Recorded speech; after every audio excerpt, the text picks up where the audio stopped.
I don't want to be missing these opportunities and I want to get out there, but just like Devin, like it's just so awkward. Like I'm not good enough. I can't do it. It's just I know there's so many girls. They're everywhere. I don't know, I live in whatever country in Europe. I live in Budapest and there's tens everywhere, but it's just so awkward. Hmm. It's awkward. Yeah. I mean, would you rather it be awkward or would you rather you reject yourself continually by not taking advantage of the approach? One of my breaking points, and I'll be completely honest about this, was, I was kind of getting into momentum. I was kind of able to approach girls, but I wasn't really able to take it anywhere. Right. And I remember just lying in bed, like staring at my ceiling, like pissed off at myself because I knew I had more potential than that. Right. I knew I was capable of so much more. But what I was doing is, and I borrowed this from Tony Robbins' book, Awaken the Giant Within, and it's so true. Everything that we do is essentially linked to pain and pleasure. That's really all it was, or that's really all it is. Right. And what it was I was linking pain to potentially coming off as creepy, as awkward, as embarrassing myself, as getting rejected, when I really should have been linking pain to rejecting myself, right? Because every time that I would pussy out and I wouldn't approach the girl, I would kind of half-ass do it and then, not really close, right? Like not really go forward with it. I was subconsciously telling myself that I wasn't good enough. And every time I did that, I was only going to get worse and worse, right? My my confidence about myself was only going to get lower and lower every time I did that.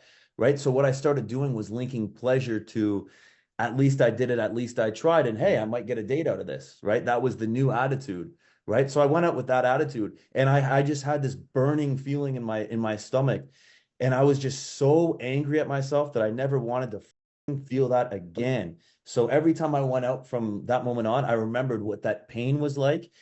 And I just did everything to avoid that pain, right? I was linking pleasure to that.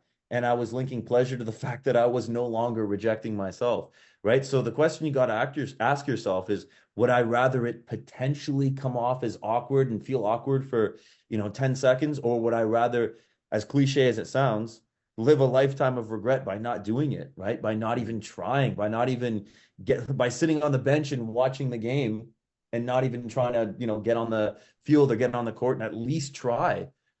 Mm, that's huge. Just that last thing you said there, like, do you want to be the bench warmer?